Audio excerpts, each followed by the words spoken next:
우리 성도님들 좌우로 함께 이렇게 인사했으면 좋겠습니다. 준비하며 삽시다. 앞뒤로도 한번 인사할까요? 준비하며 삽시다.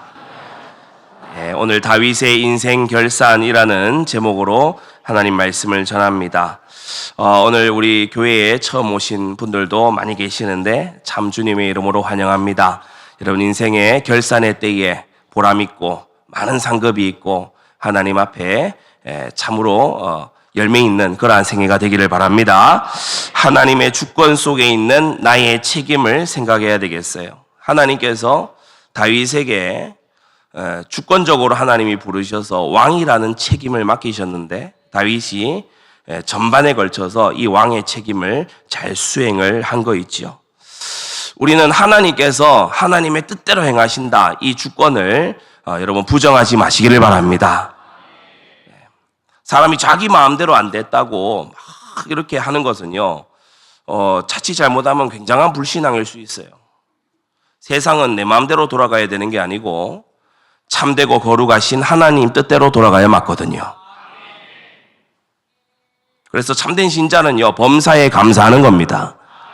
그냥 하나님이 실수를 안 하시니까. 나의 아버지 하나님은 항상 사랑과 공의로 섭리하고 계시기 때문에 동시에 나의 책임을 회피하지 말아야 돼요. 하나님이 다 알아서 하신다 그러면서요, 나는 나태하고 게으르고 나는요 할 바를 하지 아니하고 하나님이 명하신 것은 거역하고 하지 말라 한 것은 다 하고 이렇게 하면은 안 되겠죠. 하나님의 주권 속에 나의 책임을 다하는 건강한 신앙을 갖게 되기 바랍니다. 몇 가지 정도의 전부 하나님의 주권과 우리의 책임을 함께 성경이 말씀하고 있는 걸 보게 돼요. 먼저 믿음에 대해서. 하나님을 믿는 그 아들 예수 그리스도를 믿는 이 믿음에 대해 성경은 에베소 2장 8절에 너에게서 난 것이 아니고 하나님의 선물이라고 했어요. 그래서 사람이 주고 싶다고 줄 수 있는 게 아니고 하나님이 주시는 선물이다. 그러면서 동시에 믿음은 로마서 10장에 보니까 믿음은 들음에서 난다고 했습니다. 오늘 말씀 듣는 이 시간에 믿음이 나게 될 줄로 믿습니다. 그래서 하나님 주시는 선물인데 동시에 너희는 들어야 되는 너희의 역할을 해야 된다. 들어야 된다. 이것을 말씀하는 거지요. 구원에 있어서 요한복음 5장에 뭐라고 했습니까? 내 말을 듣고 또 나 보내신 이를 믿는 자는 사망에서 생명으로 옮겼다고 했어요. 주님이 주권적으로 옮기신 것입니다. 위치를 바꾸고 신분과 소속을 바꾸신 것이죠. 이게 구원이에요. 그런데 빌립보 2장 12절에 보면 두렵고 떨림으로 너희 구원을 이루어 가라고 했습니다. 그래서 참으로 구원받은 자는 하나님을 경외함으로 하나님을 두려움으로 사랑함으로써 자기 구원을 향해서 달려갈 줄을 또한 믿습니다. 우리가 복음을 전해서 사람을 구원하는 일을 전도라고 하죠.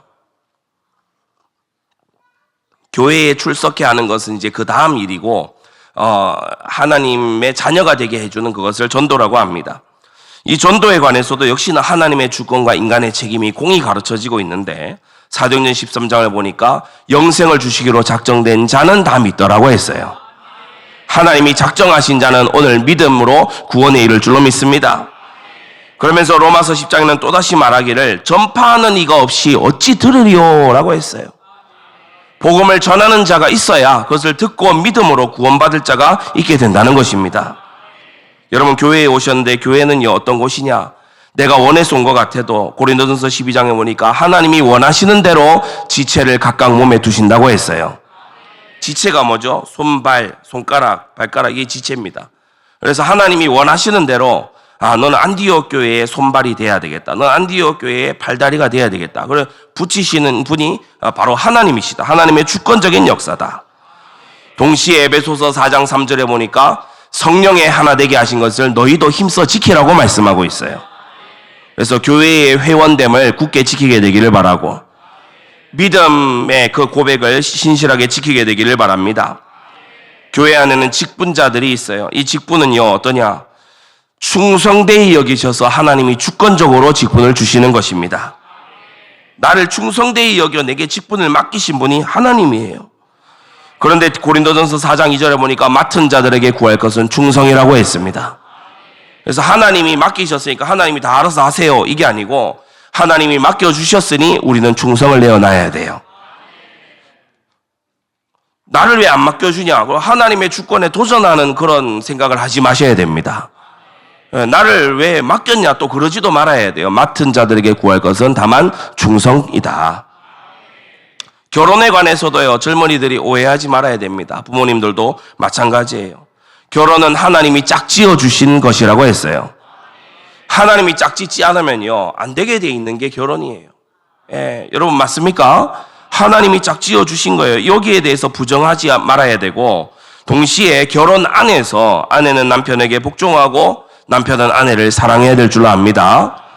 이 안에 책임과 의무가 또 이제 주어지는 거예요. 경제도 어떻습니까? 우리가 돈을 벌고, 우리가 육신을 가진 존재이다 보니 돈을 벌고 쓰고 살아갑니다. 경제가 어떻습니까?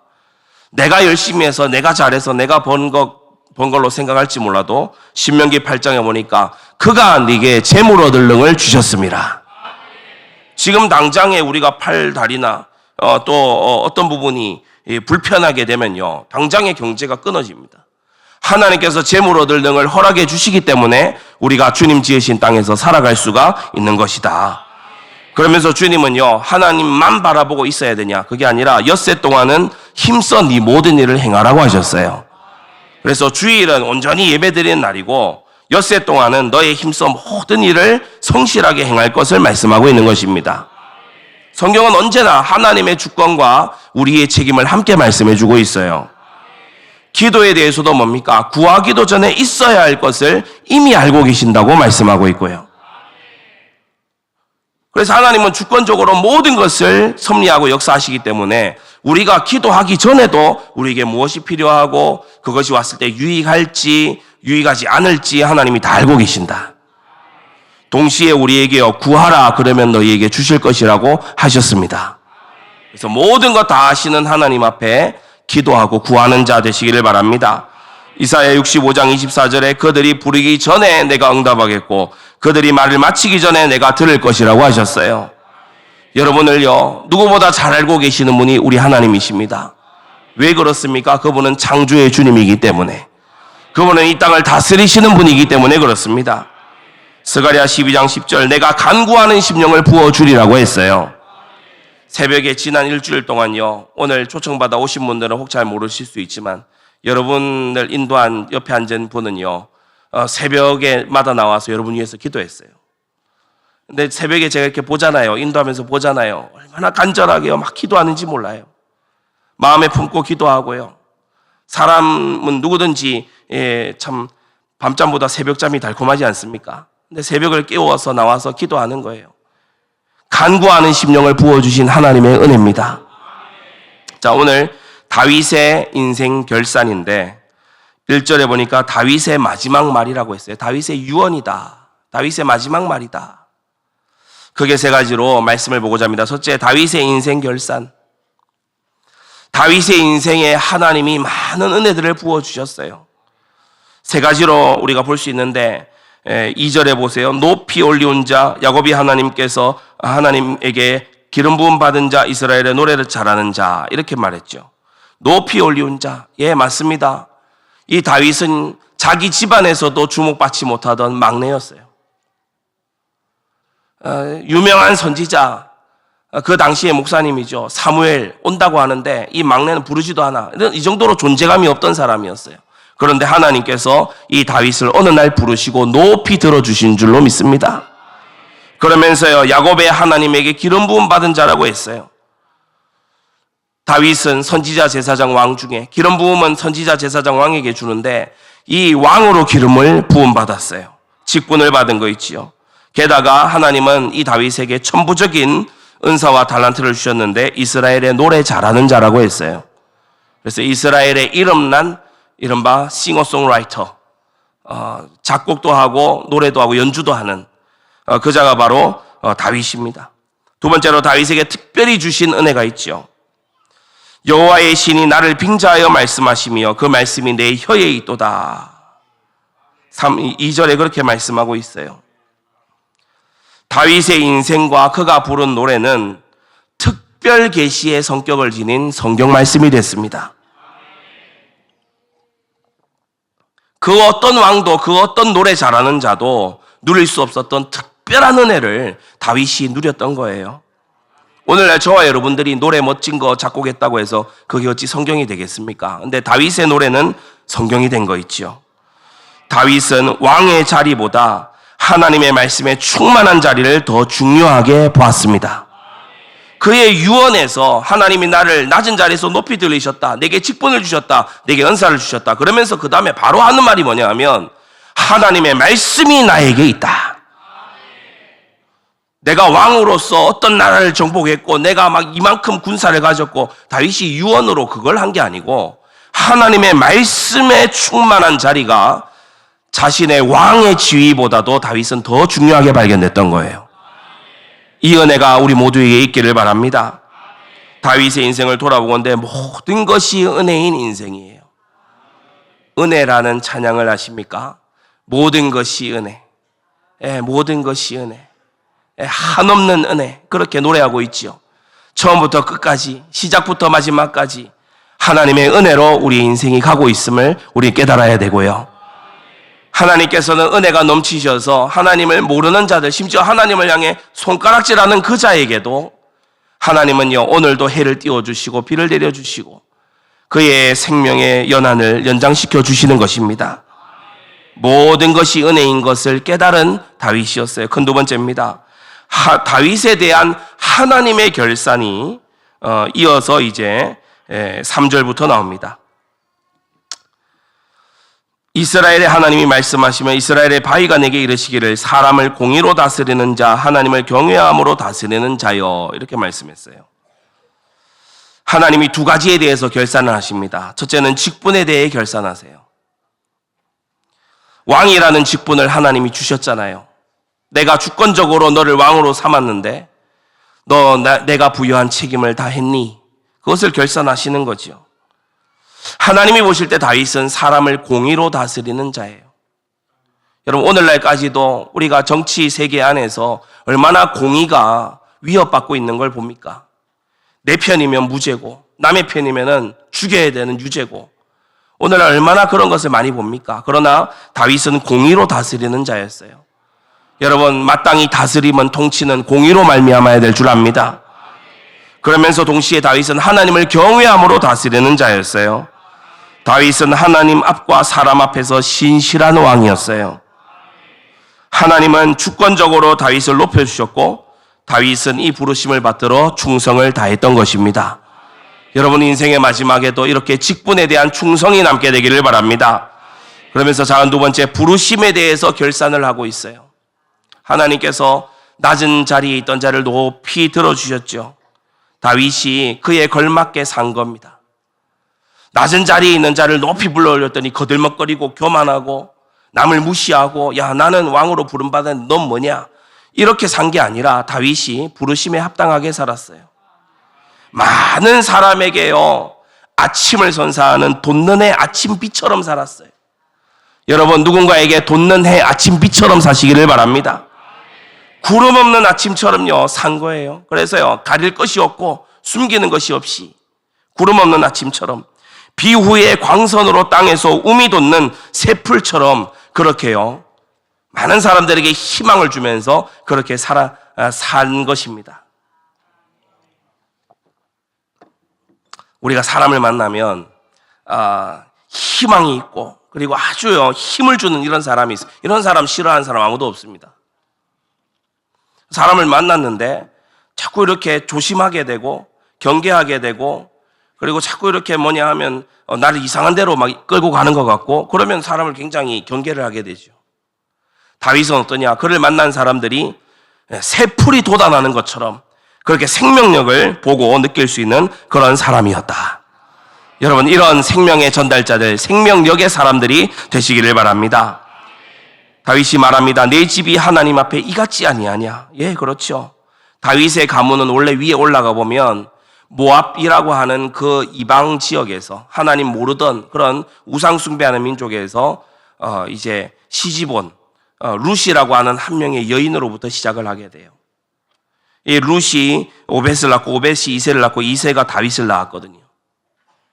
그래서 이 원래 근본을 따져보면 막 힘차게 융성하는 그런 가문이 아닙니다. 다 망한 집안이었어요.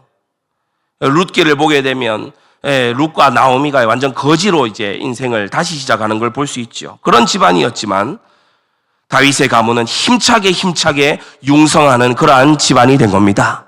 오늘 이 말씀을 듣는 우리 모든 성도님들도 여러분의 가문이 주 안에서 융성하는 은혜가 있게 되기를 바랍니다. 하나님께서 여러분 집안에요, 오벳 2세 다윗 같은 사람을 태어나게 하시면 되는 거 아니에요. 그런 사람이 일어나면 되는 줄로 믿습니다. 그러면서 사무엘하 5장 10절에 만군의 하나님 여호와께서 함께 계시니 다윗이 점점 강성하여 갔더라고 했어요. 내 집이 하나님 앞에 이같이 아니하냐. 우리 안디옥 교회는 원래 한 30여 년 전에 34년 정도 전에 이 구미 땅에서요, 저희 가정 인원만으로 시작을 한 교회입니다. 근데 오늘날 이제 한번 보십시오. 얼마나 하나님께서 많은 역사와 응답을 해주셨습니까? 여러분, 우리의 집이, 여러분들의 집들이 전부 다 이와 같아야 될 줄 믿습니다. 하나님이 나로 더불어 영원한 언약을 세우사 만사에 구비하고 견고케 하셨다. 다윗은 하나님과의 약속을 떠올리고 있어요. 사무엘하 7장에 보면 다윗이 하나님의 전을 짓겠노라고 결심만 했는데도 하나님께서 선지자를 보내셔서 이 다윗을 축복하시죠. 사무엘하 7장 16절입니다. 네 집과 네 나라가 내 앞에 영원히 보존되고 내 위가 영원히 견고하리라고 하셨어요. 그래서 그 언약을 성전 건축을 결단했을 때에, 그리고 결단이 그 헌신의 준비로 나타났을 때에 하나님이 주신 그 약속을 기억하면서 다윗이 나의 집이 영원한 언약을 하나님과 맺었다, 이렇게 고백하고 있는 거예요. 성전 건축을 자원한 다윗에게 하나님은 영원한 언약을 주셨고, 이것이 바로 인생과 가문이 도약하는 길이 됐습니다.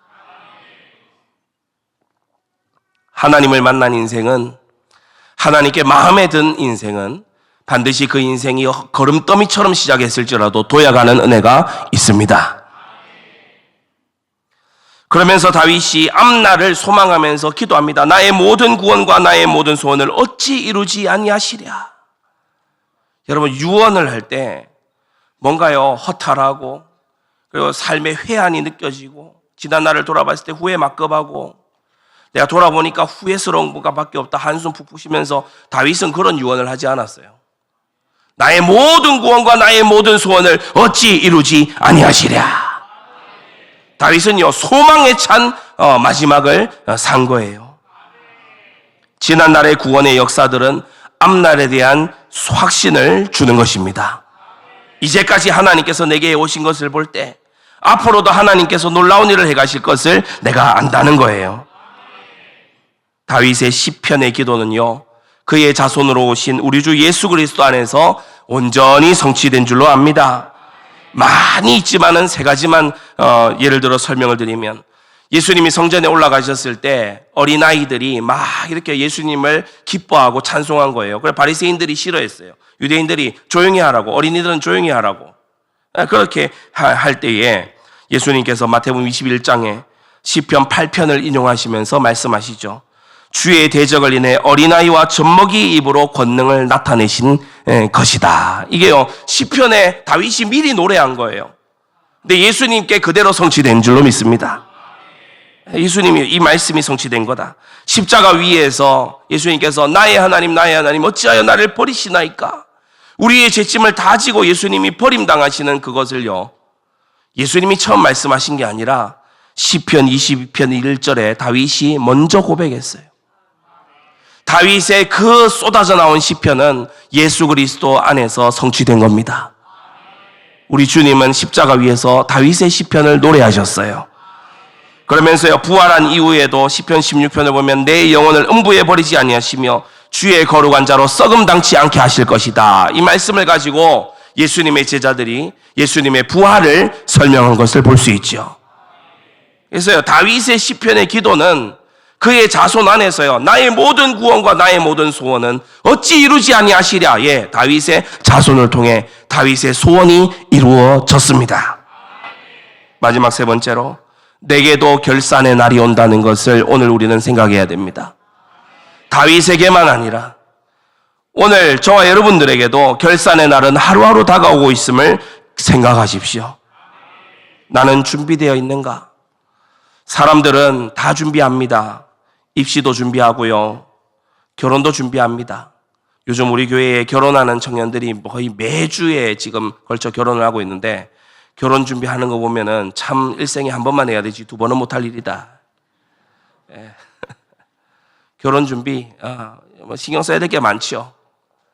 저도 결혼을 했습니다만은 이제 바쁘더라고요. 근데 저보다 신부가 이제 더 바빠. 예. 그 언제부터 뭐 이런 전통이 생겼는지 이모님 도시락까지 준비를 해야 되더라고. 예, 여러 가지 준비할 게 많아요. 입시 준비, 결혼 준비, 또 입시는 그냥 입시합니까? 뭐 지원해야 되는 거, 알아봐야 될 거, 뭐 여러 가지 많지요. 주택 준비가요. 우리가 참 주택 청약 넣어가지고 이게 될 거라고 또 절망도 하다가 여러 가지 준비하고 막 그러지 않습니까? 노후 준비 막 하지 않습니까? 그죠? 서로 만나면 뭐가 좋다더라, 뭐 어떻게 해야 된다더라. 단지 경제만이 아니라 이제 나이가 들면은 이거 조심해야 된다더라. 교회 안에서도 우리 권사님들 만나면 말씀 얘기 절반, 건강 얘기 절반 그렇지 않습니까? 관절에 뭐가 좋다더라, 뭐 이런 얘기들, 그죠? 준비 다 합니다. 사람들마다요, 준비하면서 다 살아요. 준비 다 해요. 그런데 정작 중요한 준비를 안 해. 영원한 세계를 준비해야 돼요. 죽음 이후를 준비해야 돼요. 성경에 뭐라고 했느냐? 히브리서 9장 27절에 한 번 죽는 것은 사람에게 정하신 것이요 그 후에는 심판이 있을 것이라고 했습니다. 로마서 14장에도 우리가 다 하나님의 심판대 앞에 설 것을 말씀했고요. 우리 각인이 자기 일을 하나님께 짓고 하리라고 했어요. 전도서 12장 14절에 하나님은 모든 행위와 모든 은밀한 일을 선악간에 심판하시리라고 했습니다. 그래서 오늘만 바라보고 영원살이로 살아야 되는데 하루살이처럼 살아가는 그러한 사람들을 향해 야고보서 4장은 말합니다. 내일 일을 너희가 알지 못하는도다. 너희 생명이 무엇이뇨? 너희는 잠깐 보이다 없어지는 안개와 같다라고 했어요. 잠시 지나가는 것에 너무 집착하지 마세요. 없어질 것에 너무요 골몰하지 마세요. 준비되어 있으시기를 바랍니다. 어떻게 준비될까요? 예수 믿음과 하나님의 계명을 지킴으로 준비되시기를 바랍니다. 올해 우리 교회 표어입니다. 하나님의 계명과 예수 믿음을 지키는 자. 여러분, 예수 믿음, 구원의 이름은 천하인간에 오직 예수 이름밖에는 없어요. 다른 이름도 능력이 있으면 좋겠습니다만은 오직 죽음에서 부활하신 분은 예수님밖에는 없어요. 예언대로 이 땅에 나신 구원자는 예수님밖에는 없는 거예요. 천하인간의 구원을 얻을 만한 다른 이름을 우리에게 주신 일이 없음이니라. 데살로니가전서 1장 10절에 장래 노하심에서 우리를 건지시는 예수님이라고 했어요. 베드로전서 3장 18절에도 뭐라고 했습니까? 이 예수님은 어째서 우리를 구원하십니까? 그리스도께서 한 번 죄를 위하여 죽으사 의인으로서 불의한 자를 대신하셨으니 이는 우리를 하나님 앞으로 인도하려 하심이라. 여러분, 예수님의 십자가의 그 죽으심, 사흘 만에 다시 살아나심, 이것은 저와 여러분들을 하나님 앞으로 인도해서 하나님의 백성이 되게 하려고 하신 것이다. 요한복음 11장에 이렇게 말씀했어요. 예수께서 가라사대 나는 부활이요 생명이니 나를 믿는 자는 죽어도 다시 살아날 것이다. 로마서 10장 13절에 말씀합니다. 누구든지 주의 이름을 부르는 자는 구원을 얻으리라. 구원의 이름은 오직 예수 그리스도밖에 없습니다. 그러면서요, 우리는 두 번째로 예수 믿음으로 거듭난 자는 주님의 계명에, 주님의 명령에 순종함으로 하나님 사랑을 나타내시기를 바랍니다. 하나님을 사랑하는 자는 그 계명을 지키게 돼 있어요. 저는 원래 뭐 꽃을 사가지고 어디 가고 이런 건 전혀 못하는 사람입니다. 근데 우리 제 사모가 이제 생일이 다가오는데 한 달 전쯤부터 이제 약간 힌트를 주더라고요. 직설적으로 얘기는 안 해요. 이게 우리 잘못 깨달으면 안 돼요. 어느 날 아내가 와가지고 여보 저희 집 얘기는 아닙니다. 어느 날 예를 들어서 아내가 와가지고 여보 내가 간밤에 꿈을 꿨는데 내가 귀걸이를 하고 목걸이를 하고 팔찌를 하고 이렇게 있는 거야. 어떤 일이지? 그러니까 남편이 그러니 알았어. 기다려. 그 다음에 아내에게 상자를 탁 내민 겁니다. 탁 이렇게요. 이 소물꾸러미를 내민 거예요. 딱 펴보니까 꿈을 해석하는 방법. 그렇죠. 이렇게 하면 같이 못 살아요. 이 정도 눈치 없으면 못 사는 거예요. 그러니까 저희는 이제 한 달 전쯤에 자기는 이런 꽃이 참 예쁘고 좋다. 가는 길에 얘기해요. 또 좀 모를까봐 한 2주 전쯤에 한 번 더 얘기하더라고요. 그래서 꽃을 샀어. 그리고 꽃을 사는데 제가 주문을 하고 이렇게 해야 되잖아요. 어떻게 그 남자가 돼가지고 경상도 남자가 돼가지고 어떻게 꽃집에 들어가서 꽃을 고르고 있습니까? 주문을 해야지. 주문을 하는데 거기다가 이제 뭐 이제 내용하고 이걸 쓰라 하더라고. 그래서 사랑하는 여보 사랑해 뭐 이렇게 써야 되잖아요. 그리고 좀 이렇게 쓰는데 나중에 온 거 보니까 어떻게 왔냐? 전 양갈래로 올 줄 몰랐어요. 근데 양갈래로 이렇게 달려서 오는데 사랑의 남편 이렇게 왔더라고요. 같이 살아줘서 고맙고. 네. 그러니까 우리가 이 원하는 게 뭔지 모르면 이 사랑의 관계가 유지가 돼갈 수 없어요. 하나님이 우리에게 뭘 사랑으로 느끼시느냐? 나의 계명을 가지고 지키는 자라야 나를 사랑하는 자니. 하나님은 순종을 사랑으로 여기신다. 계명에 순종하는 건요, 하나님을 사랑하는 거고 장래의 상급이 또한 됩니다. 계시록 14장 13절에 자금 이후로 주 안에서 죽는 자들은 복이 있도다 하시매 성령이 가라사대 그러하다 저희 수고를 그치고 쉬리니 이는 저희의 행한 일이 따름이라고 했어요. 여러분이 예수님 안에서 행한 그 일, 다른 사람을 섬기기 위해서 희생했던 거, 수고했던 거, 흘렸던 땀방울, 그것을요, 주님은 영원한 세계로 따라 들어오게 하시는 것입니다.